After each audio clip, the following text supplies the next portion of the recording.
Bismillahirrahmanirrahim. Assalamualaikum warahmatullahi wabarakatuh. Untuk anak kelas 7 yang soleh dan soleha, semoga dalam keadaan sehat walafiat dan dirahmati Allah Subhanahu wa taala. Hari ini mata pelajaran bahasa Indonesia bab 1 adalah mendeskripsikan objek di lingkungan sekitar atau mengenal dengan teks deskripsi. Mari kita bahas ya secara singkat, padat, dan jelas. Pengertian teks deskripsi. Teks deskripsi adalah sebuah paragraf di mana gagasan utamanya disampaikan dengan cara menggambarkan secara jelas objek, tempat, atau peristiwa yang sedang menjadi topik kepada pembaca. Ini adalah pengertian dari teks deskripsi. Selanjutnya, ciri-ciri teks deskripsi itu apa saja sih? Di sini kita bisa lihat, yang pertama itu menjabarkan atau menggambarkan suatu objek seperti benda, tempat, atau suasana tertentu. Yang kedua, harus melibatkan panca indera. Panca indera yang kita ketahui adalah penglihatan, pendengaran, pengecapan, penciuman, dan perabaan. Yang ketiga adalah memaparkan ciri-ciri fisik dan sifat objek tertentu seperti ukuran, bentuk, warna, dan kepribadian secara jelas dan terperinci. Yang keempat yaitu banyak ditemukan kata-kata atau frasa yang bermakna kata sifat atau keadaan. Tujuannya apa sih kita melakukan atau menulis teks deskripsi? Tujuannya adalah supaya orang yang membacanya dapat seolah-olah melihat sendiri benda atau objek yang diceritakan tersebut. Paragraf deskriptif memakai pola subjektif bila ditambahkan opini atau kesan pada sebuah objek yang dijelaskan tersebut. Ini adalah tujuan dari teks deskripsi ya. Sekali lagi yaitu supaya orang dapat membaca seolah-olah melihat sendiri benda objek yang diceritakan tersebut. Ini adalah tujuan dari teks deskripsi. Selanjutnya, dalam teks deskripsi memiliki beberapa struktur. Kalian bisa lihat ada identifikasi, ada klasifikasi, ada bagian dari teks deskripsi. Apa itu identifikasi? Yaitu adalah bagian ini berisikan penentuan dari identitas seseorang, benda atau objek lainnya. Klasifikasi merupakan unsur penyusun yang bersistem dalam suatu kelompok menurut kaidah atau standar yang sebelumnya sudah ditetapkan. Dalam bagian deskripsi yaitu berisi tentang gambaran, pemaparan tentang suatu objek atau topik yang ada dalam paragraf tersebut. Ini adalah beberapa dari struktur teks deskripsi. Selanjutnya, bagaimana langkah-langkah membuat teks deskripsi? Yang pasti kalian harus menentukan tema. Apa tema yang akan kalian lakukan atau yang akan kalian buat? Yang kedua, kalian harus menentukan tujuan dari teks deskripsi tersebut. Yang ketiga, kalian mengumpulkan data-data serta melakukan pengamatan mengenai objek yang akan kalian tuju atau bahas.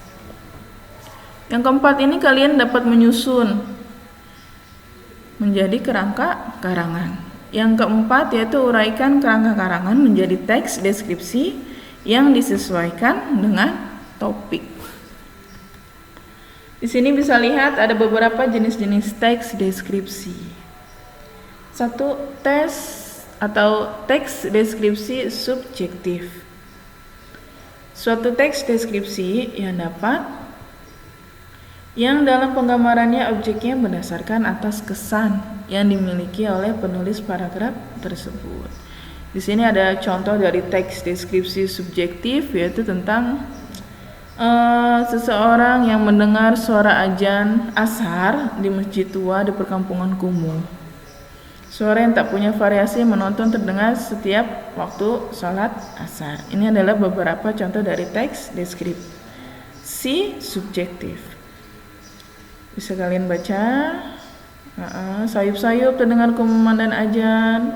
Memang telah demikian karena masyarakat di kampung itu dari waktu ke waktu nyaris tidak ada perubahan. Ini adalah tentang suara azan asar yang terjadi di Masjid Tua di perkampungan kumuh. Yang kedua ada teks deskripsi spasial. Dalam teks ini, objek yang dijelaskan berdasarkan ruang dan waktu, berupa benda, tempat, ruang, dan lainnya. Ini adalah deskripsi spasial. Contohnya bisa kita lihat, pada malam hari pemandangan rumah terlihat eksotis, apalagi dengan cahaya lampu yang memantul dari seluruh penjuru rumah. Dari luar bangunan itu terlihat indah, mampu memberikan kehangatan bagi siapa saja yang memandangnya. Lampu-lampu taman-taman yang bersinar menambah kesan eksotis yang telah ada, begitu hangat, begitu indah. Nah, di sini melibatkan ruang dan waktu dan benda. Bendanya itu seperti lampu-lampu, terus ruangannya itu seperti taman atau rumah. Ini adalah contoh dari teks deskripsi spasial. Yang ketiga adalah teks deskripsi objektif, yaitu menjelaskan mengenai objek yang digambarkan apa adanya berdasarkan objek yang sebenarnya, sehingga pembaca bisa membayangkan keadaan tanpa ada penambahan opini dari penulis itu sendiri. Contoh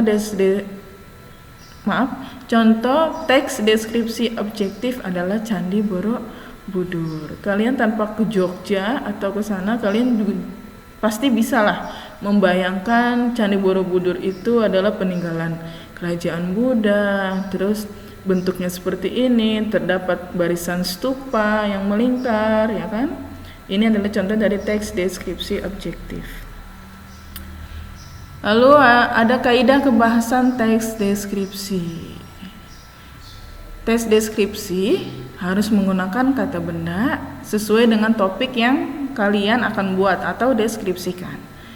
Lalu menggunakan frasa yang mengandung kata benda, contohnya yaitu beliau adalah seorang kepala sekolah yang rendah hati dan lain-lain. Biasanya harus mengandung kata sifat yang bersifat menggambarkan suatu objek. Yang keempat itu mengandung kata kerja transitif atau memberikan informasi subjek. Seperti siswa itu mengenakan seragam putih biru.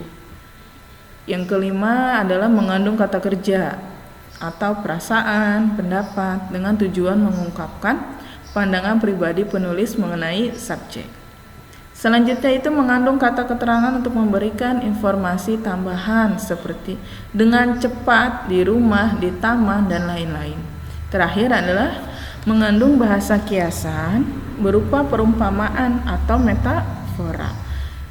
Metafora itu seperti kulitnya lembut, seperti benang sutra, dan lain-lain. Sekian pembahasan bab 1 bahasa Indonesia hari ini.